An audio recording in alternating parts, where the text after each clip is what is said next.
Venerable Zhi Yue. She is an international liaison and translator at Fo Guangshan Institute of Humanistic Buddhism.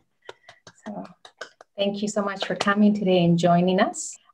Please jot down any questions you might have, or you can put them in the chat and then we'll address them at the end, or depending on how the flow is, Venerable Zhi Yue will let us know if she would like to take some questions. Thank you. Hello, everyone. Let me just share the screen with you all. All right. Let's see. Okay. All right.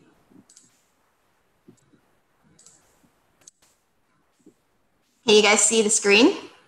Yeah. All right. Excellent. Okay. So let's bring it.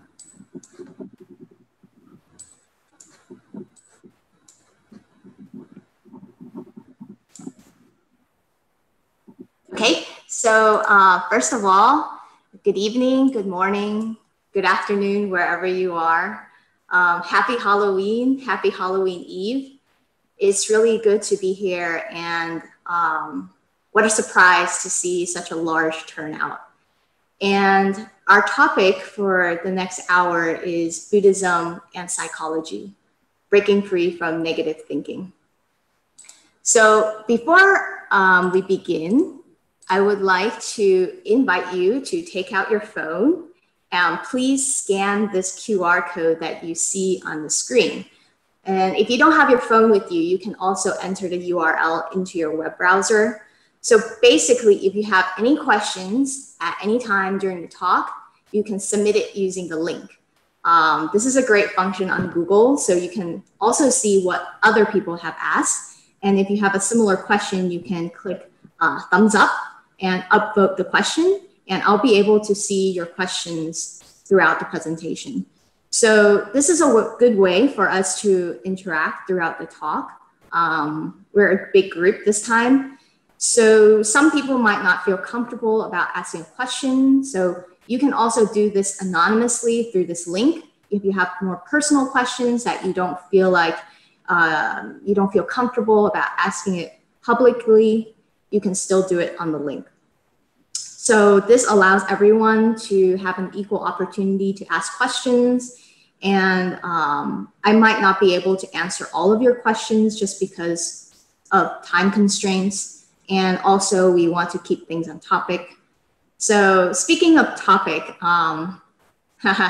when Venerable Miao Zhang originally asked me to speak for this program, Thank Buddha It's Friday, I agreed, thinking that, you know, this would be a small, casual, maybe 20 to 30 people at the most.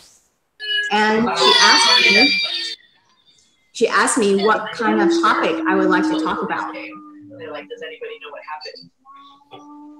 And so I thought about it, and I left her hanging for quite a while. And I would like to apologize for Venerable Miao Zhang because I went to her without replying for weeks. She found all sorts of different ways to try to get me to respond with a topic I would like to talk about. She emailed me, she texted me, she messaged me, she called me. She even called other people to call me and ask me in person. And I think one of the reasons why it took so long to answer her was because I thought, okay, we have 20 to 30 people.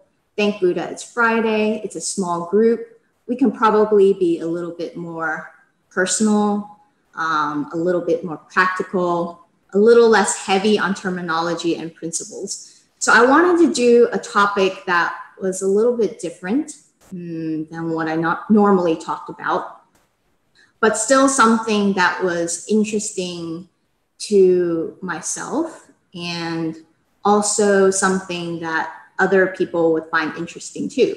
And so having studied psychology as my major in university, I instantly thought, okay, let's talk about Buddhism and psychology and psychotherapy. But I was really torn because, first of all, just a disclaimer out there, I'm not a clinical professional in therapy. So this is just something upfront. And if you have been experiencing severe anxiety and depression, we still encourage you to see a mental health professional about it. This talk is not meant as a replacement for professional help. It's not meant for diagnosing yourself. This talk is really about how we can apply some of the techniques in Western psychology to enhance our own Dharma practice and to help us in our daily life. So I'm speaking today on Western psychology from the perspective of a Buddhist practitioner. So just to put that out there first. And today we are going to be focusing on Buddhism and Western psychology. So today we'll cover a little bit about Buddhism and cognitive behavioral therapy, what it is, what it isn't, talking a little bit about suffering, a brief introduction to what CBT is. Then we'll find some ways on how to break free from negative thinking. And we can also talk about the applications in Buddhist practice. So Buddhism has its own psychological framework and principles about how the consciousness works. So for example, we have the 5 aggregates, we have the concept of non-self, we have emptiness, we have the 8 consciousness, but we won't be talking about that today because I think it's a little bit too analytical to cover within an hour. And also in my experience, people find that Buddhist psychology is very complex and difficult to understand. And so if we want to have more noticeable results in our daily lives and being able to change our negative thinking, we can look to incorporate elements of Western psychology into our practice. So I've noticed in my personal experience that a lot of people come to Buddhism seeking a cure for mental health and emotional problems, thinking that the Dharma is somehow a substitute for therapy. But we just want to clarify upfront that Buddhism is not a substitute for psychotherapy. And psychotherapy, Western psychology, is not a substitute for Buddhist practice. Just to clarify, that the two are not equal to each other, even though they can be very compatible to one another. So what I've noticed and realized is that many people, even after studying the Dharma for a long time, discover that our problems are still there. And sometimes our Dharma practice can amplify our problems sometimes and make it more obvious because we become more mindful and in tune with our thoughts. So our negative thinking can sometimes feel overwhelming.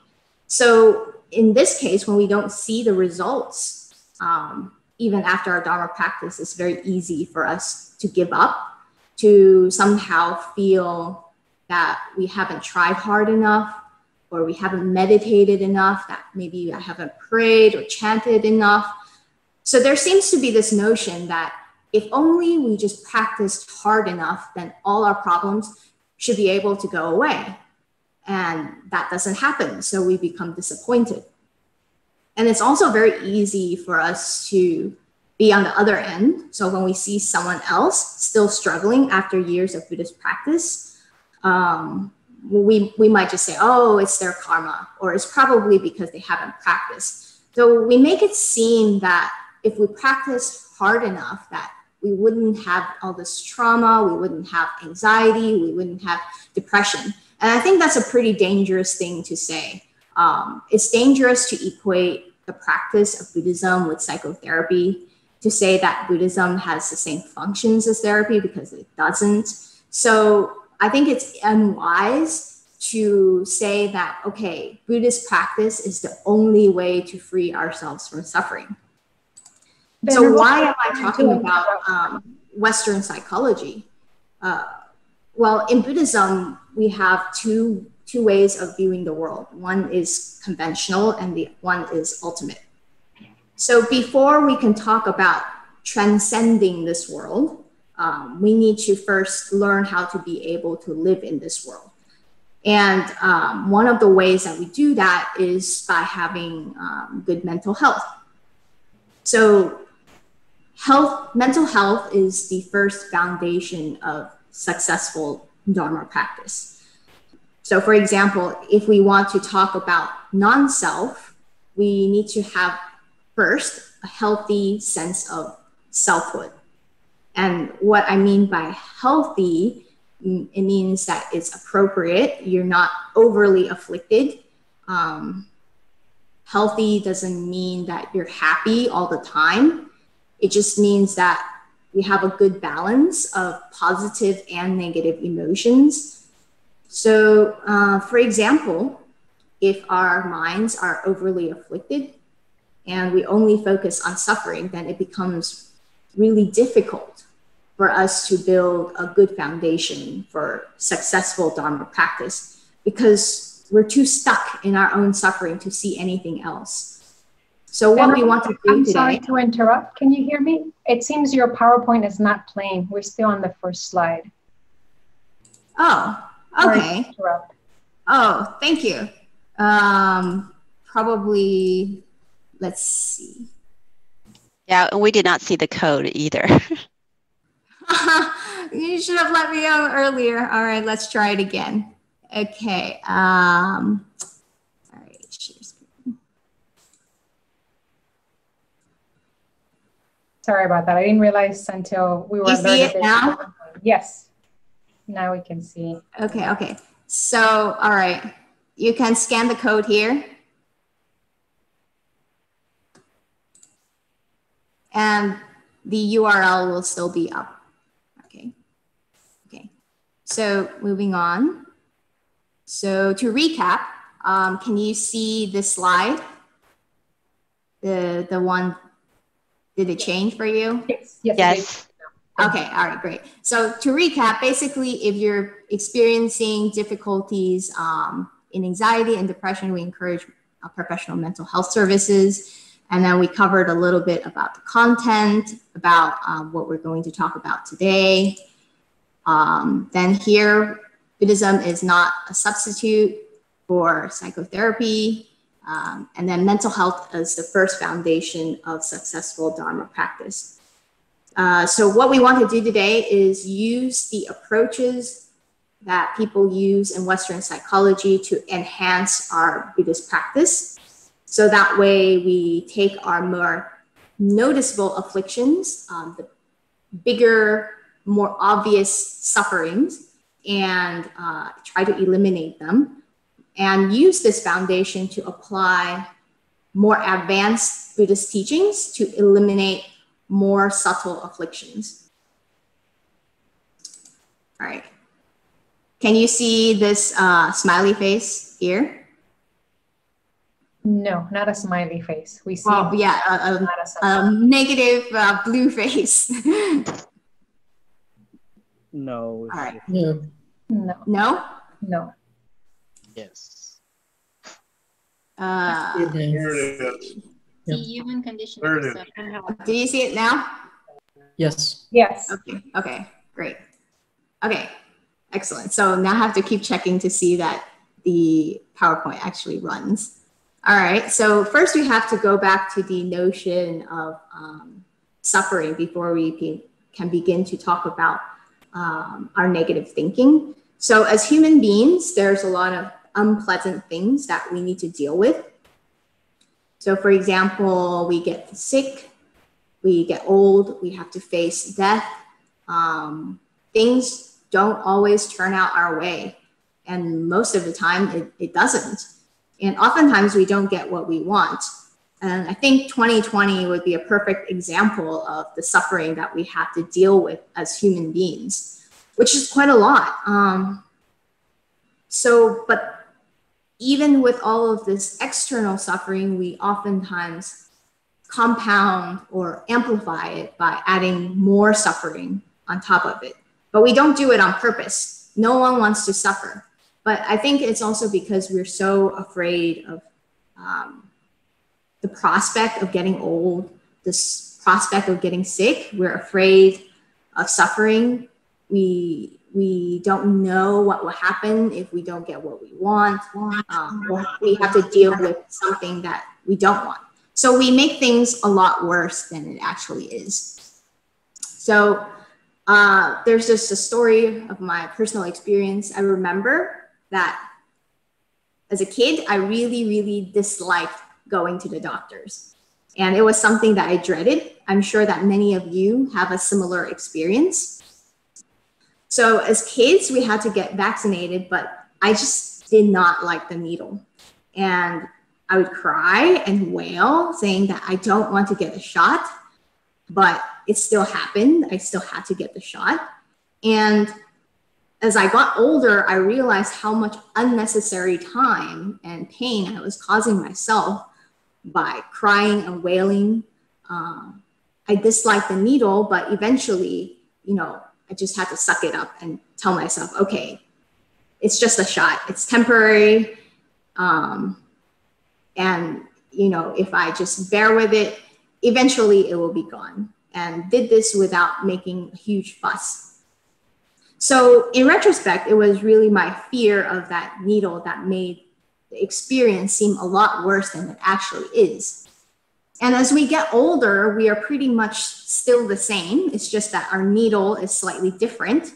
The needle could be our work or our reactions of dreading it. We try to get out of it. But pretty much we still need to bear with it. So we do this in life. We don't like to suffer. We push it away, but that doesn't really resolve the issue. So throughout history, we as human beings have come up with many ways to try and relieve our mental, physical, and emotional distress. Some can be through means of religion, and others are more secular, for example, science and technology. And so today I'll be discussing two of the ways, from the religious perspective, Buddhism, and from the scientific perspective, cognitive behavioral therapy. Okay, so first let's talk about what CBT is, because not everyone might know that here. So CBT stands for cognitive behavioral therapy, and it's an approach developed by a psychologist, Dr. Aaron Beck, in the 1960s. So it's relatively new when we compare it to Buddhism 2,600 years ago. And this approach is mainly used in clinical settings to treat mainly anxiety and depression.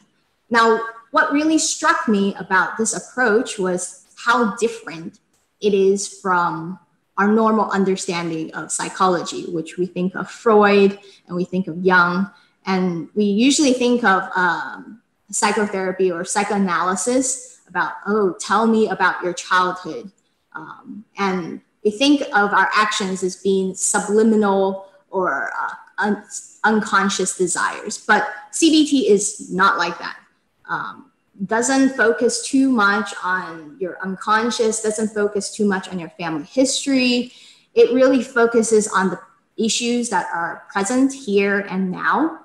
And that doesn't mean that it just says, okay, whatever happened in your childhood doesn't matter. It just means that's not the main point. Sure, it can cause it, but we still have the ability to change it now in the present.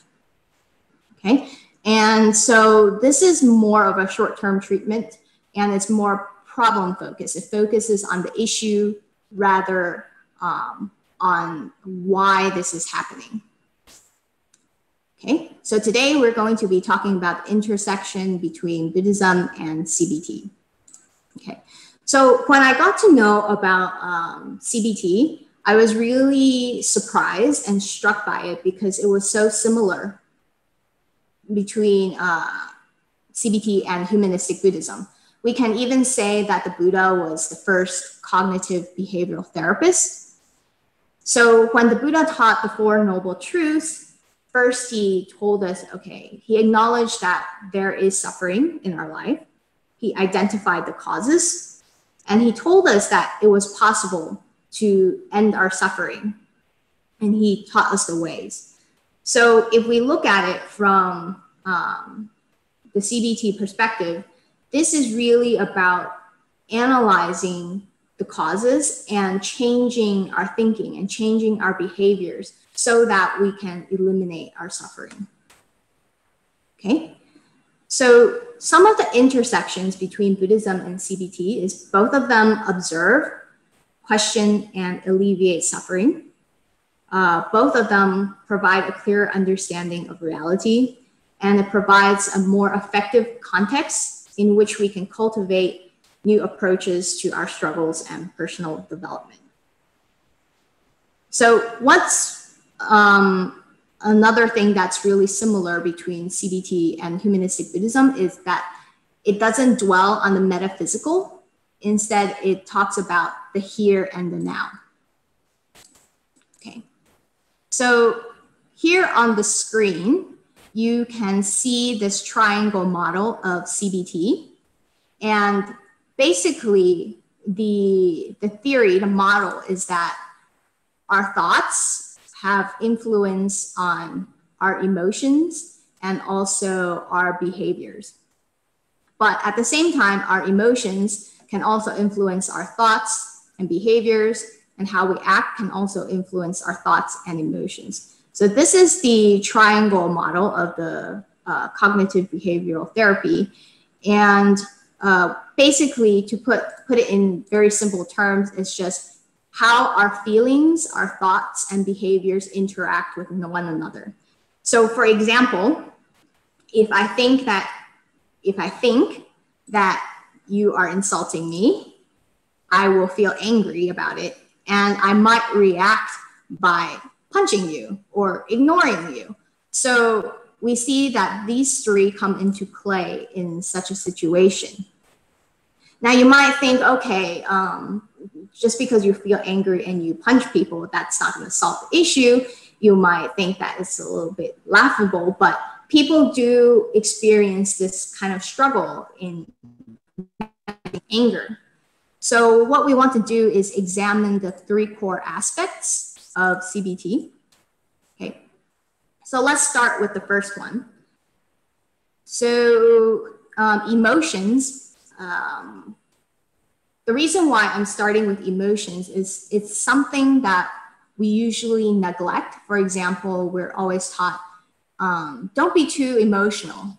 In our jobs, we want to look professional, so we're expected to leave our emotions at the door. So if someone starts crying at work, we might say, oh, that seems very unprofessional. And when we go home, our families might say, oh, you're just being emotional when we, feel a little bit sadness or angry. So we seem to have a tendency to equate being emotional with a type of weakness. And I'm sure that you also have this kind of experiences before. But this is being in touch with our emotions can be a really good thing.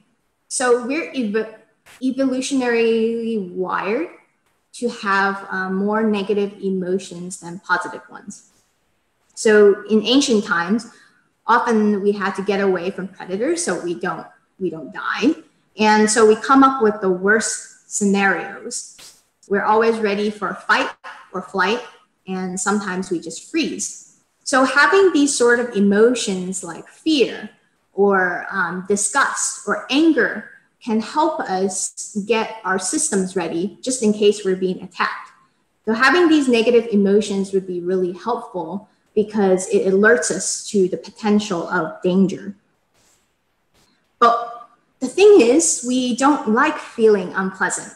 So if you were to go to the store and you look at the pain relief section, you might see that the shelves are filled with different over-the-counter medicine.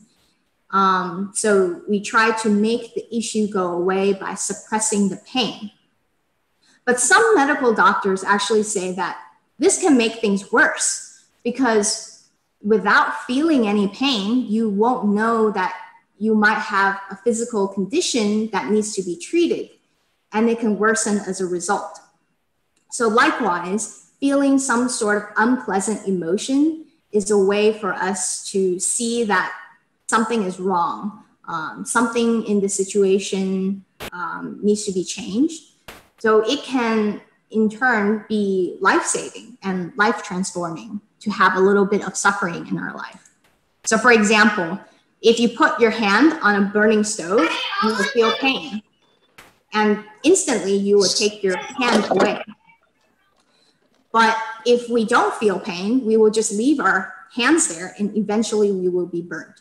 So as we can see that, you know, having some sort of unpleasant feelings or discomfort is normal. The problem is that when it doesn't, you know, it doesn't match with reality. So that would be like having feelings of being burned even when there's no stove nearby.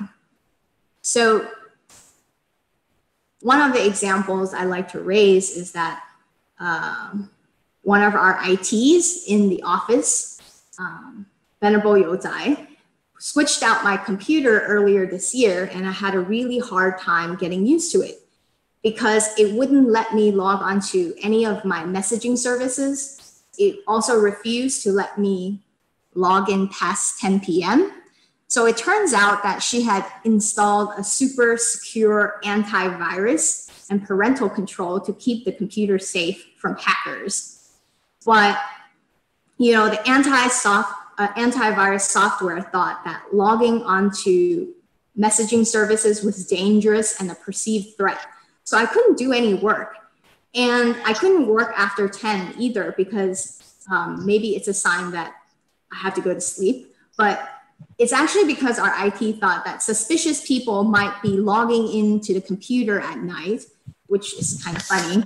But, you know, we couldn't work with that kind of antivirus software. So antivirus software in itself is not open or not bad. open yet. Oh, okay.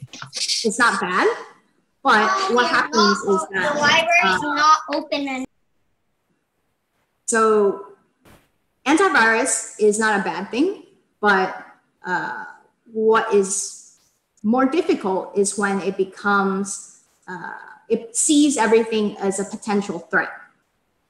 So our feelings are kind of like that. It's sort of like an antivirus software. It serves to protect us. And when it does, it's great. But when it starts treating everything else like a potential threat, then it can cause us some difficulties. Okay, so the first thing to acknowledge is that all feelings are okay.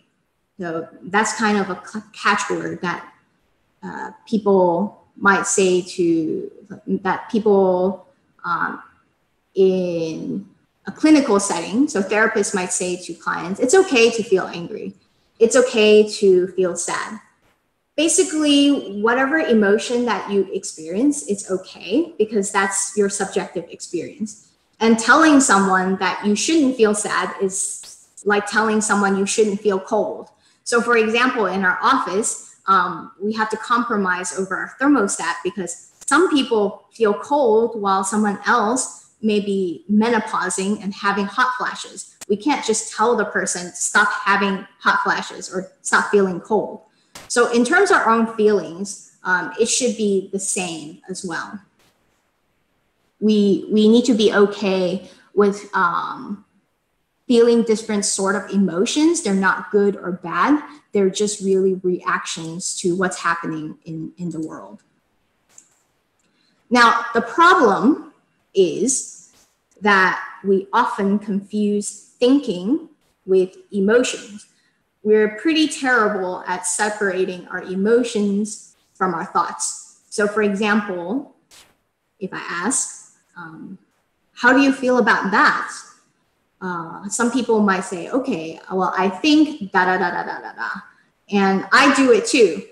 I might confuse thinking to be feeling. So for example, I feel like you're insulting me is actually not a feeling. What we're trying to say is, I think you are insulting me. The feeling here would probably be anger or sadness. the thinking aspect includes a lot of notions of having a self and other. So when we say I feel ignored, actually it means I think I'm being ignored. I feel like a failure. It actually is not a feeling. You can't feel like a failure. A feeling can be summed up in one word. You can feel sad and think you're a failure, but you can't feel like a failure. But we tend to confuse those together. So what we can see is that thoughts tend to usually make more meaning out of a context. It brings more concepts. It's our perception of the world. So the way to really differentiate the two is that feelings can be summed up with one word, and thoughts usually come in a sentence. And thoughts are what's running around in our minds. They're mental formations, our ideas, our opinions, our beliefs about ourselves and the world around us. Okay. All right, I'm just looking at the questions. Okay.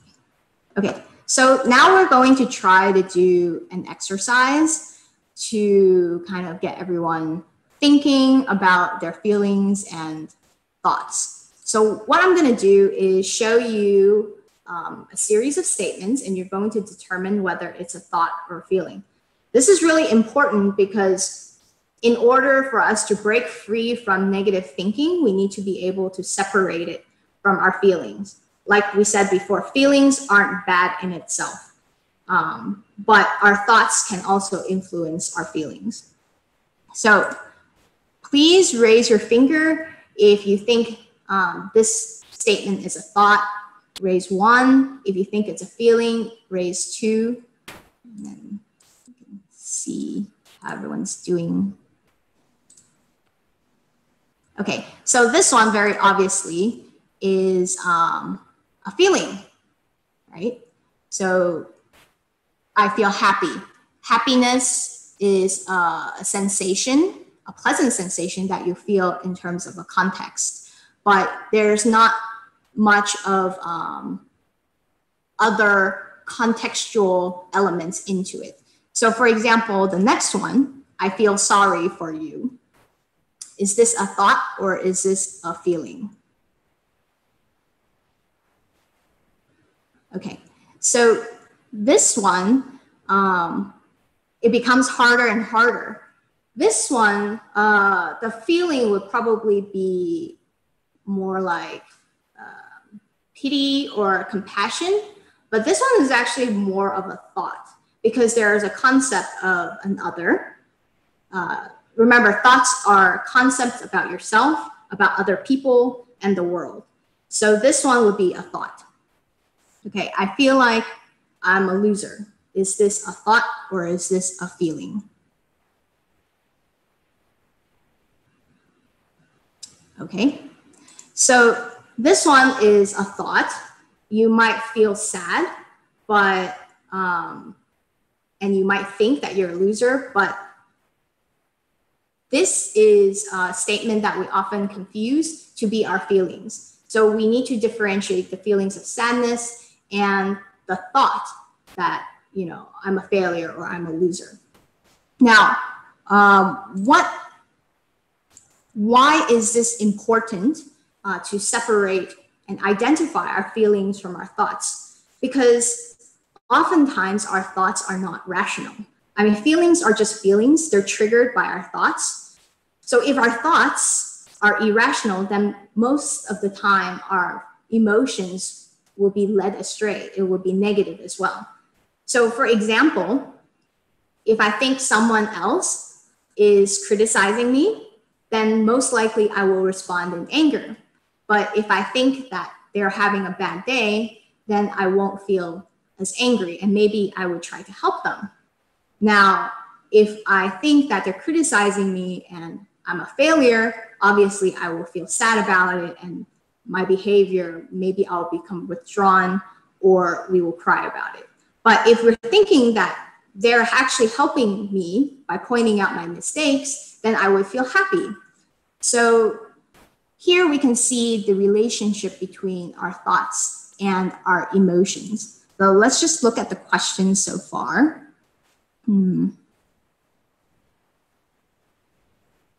Okay, so this question is regarding the pain. How do we know whether the stove is there or not?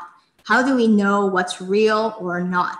Okay, so I'm going to talk a little bit about how we can differentiate whether this thought is rational or irrational.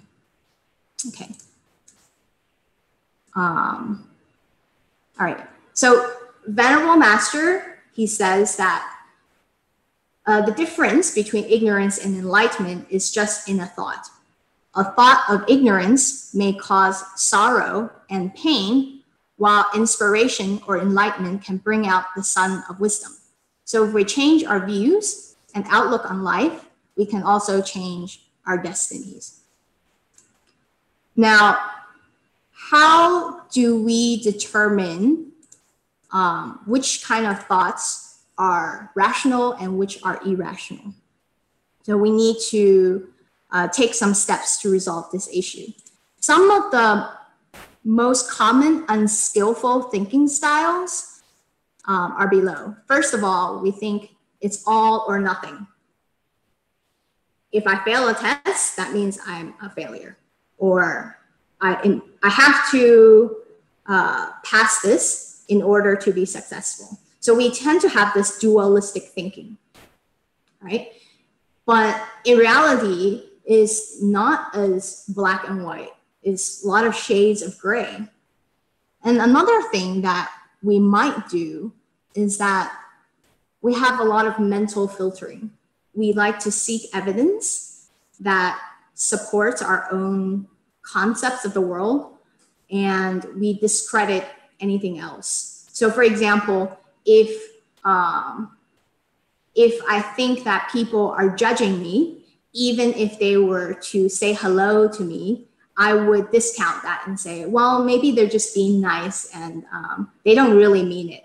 But when they say something hurtful by accident, we might amplify it and say, okay, they are against me or something like that.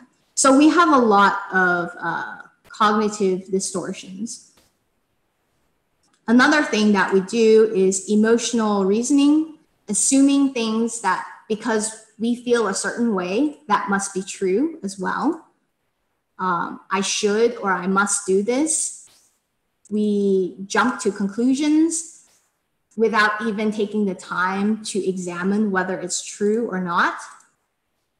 And we tend to overgeneralize and to make things worse than it actually is. So many of our negative feelings are in fact based on thinking errors. And one of the ways that we can question our thoughts is to, one of the ways that we can control and examine these distortions is to question the validity of our thoughts. So in Buddhism, we say, okay, big question, big enlightenment. Small question, small enlightenment. No question, no enlightenment. Okay, so some of the questions that we can talk about is the Socratic questioning method. So Socrates, he says, I cannot teach anybody anything. I can only make them think. So one of the questions here is, I would love to know how to help someone who has anxiety. One of the ways that we can do it is to be compassionate and ask questions to help lead people to examine the validity of their thoughts. So for example, what is the evidence for this thought against it? Am I basing these thoughts on facts or feelings? Is this thought black and white when reality is more complicated? Could I be misinterpreting the evidence? Am I making assumptions? If people are in my situation, what would they do? Would they have a different perspective? Also, could it be an exaggeration? Is this thought out of habit? Do the thoughts support it? Or is it a likely or worst case scenario? Okay. Now, the next thing that we want to touch about in the CBT model, which is the last part, is the behavior. Now you might think, okay, so feelings are all right. Sometimes our thoughts are irrational, but why do we also need to examine the behavior? So here's an example. Suppose that you are terrified of dogs, so every time you see one, you will run the other way. Now, even if you know the cause of why you are afraid of dogs, it doesn't change the fact that you still feel anxious about it. So running away and thinking of them as a vicious beast, it doesn't really help solve the problem. So here's the dog. Okay, so the thought might be, okay, this is really scary. The dog will bite. The emotion triggered is being scared or being fearful, and you might run away or scream. Now you can also change the triangle by changing your thoughts, saying, okay, what a nice dog. You could examine, okay, this dog, its tail is wagging, it's on a leash, etc. So then by doing so, your emotions will be more attuned. You will feel less anxious and scared. But sometimes it just doesn't work by changing our thoughts. So we need to change the behavior. So if we can overcome that fear in the first place by, let's say, petting the dog, we might say, oh, well, it didn't bite me. So slowly through experience, we can actually change our thoughts in this process. Okay.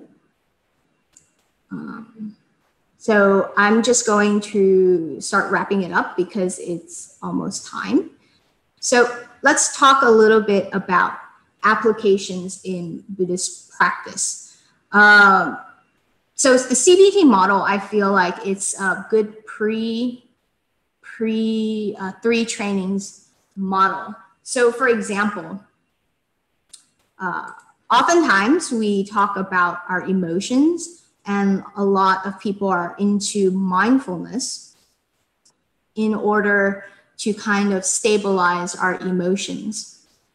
But in this model, it's not enough just to know how we feel. We also need to take actions that will influence our emotions. So for example, if we feel angry and we shout at people, this behavior might actually make people dislike us, and that makes us even angrier. So by changing our behavior and upholding the precepts, then we can say, okay, even though I feel angry, I'm not going to act out on my behavior. I'm not going to shout. And what this does is that we might find that, hey, actually people they don't dislike me.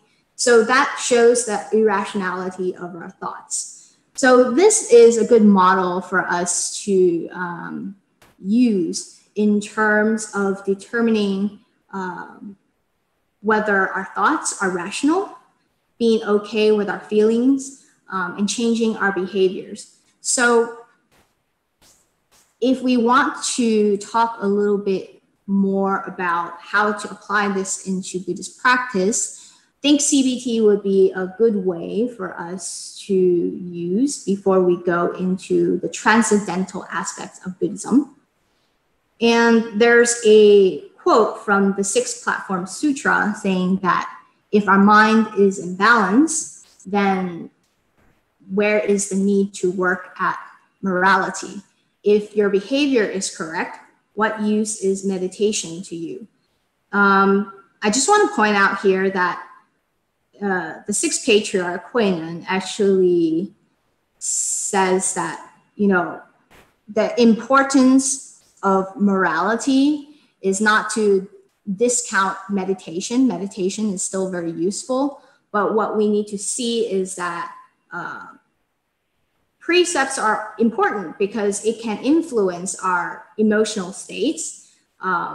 Being able to refrain from unskillful behaviors will also influence our emotions. And another thing that he says is that if our mind is in balance, if we have right view and right thought, then there's really no need to work at morality, because our behavior will also be in line. So for example, if we think that other people are being helpful to us, then obviously we will also behave in a kind way. So in this case, then our emotions naturally will be happy. It will naturally not be negative. So in this particular model, I think that CBT can serve as a platform for us to learn a little bit more about the 3 trainings for people who are new to Buddhism. And also, I think that we can also apply the same methods in our Buddhist practice. So for example, having transcendental view, if we think of non-self, that will also influence our emotions and behaviors as well. So I think that's what I have to say for today. It's a little bit short. There's a lot that I wish I had talked about, but I didn't. I also want to save a little bit of time to answer your questions. So let's see. Okay. All right.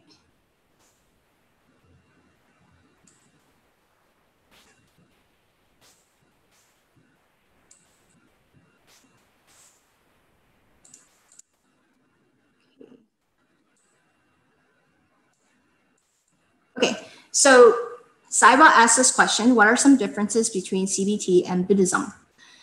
I think CBT is more emphasized on the individual experience. And in Buddhist practice, it's a little bit more holistic in that it's not just about our individual experiences, it's also about the cultivation of compassion towards other people, is to recognize that other people are also having the same experiences as us, the same experiences as suffering.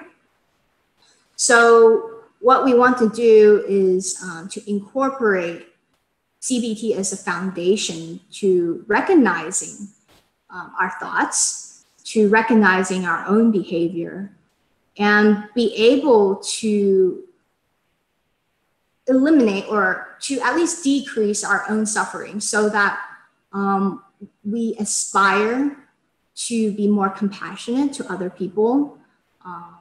So Buddhism works from self, benefiting oneself, to another person, whereas the CBT model, it probably only works in terms of getting through our own struggles. Now we can use this model to help other people, but ultimately it's just eliminating the bigger afflictions. So for Buddhism, it would be more subtle. And when we talk about non-self, then we can eliminate those finer attachments that we have. So I hope that kind of answers that question. Okay, let's see if there's another.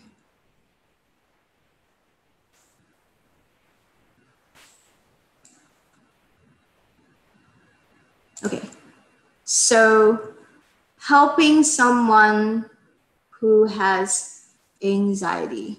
I think the steps that, if they're not a Buddhist, probably we don't want to spew the Dharma on them and say, oh, if you only let go, then you wouldn't be so anxious, because their anxiety is really a reflection of how they're experiencing the world. And so what we can do is be compassionate towards the feelings, be accepting of it. And we also want to, ask them questions. Remember, like Socrates, you can't teach people what to think. You can only ask questions to guide them to think. So when the Buddha taught his disciples, he used a lot of questions so that his disciples would get the answer for themselves. So when we meet other people who have these struggles, then we probably we don't want to discount their feelings.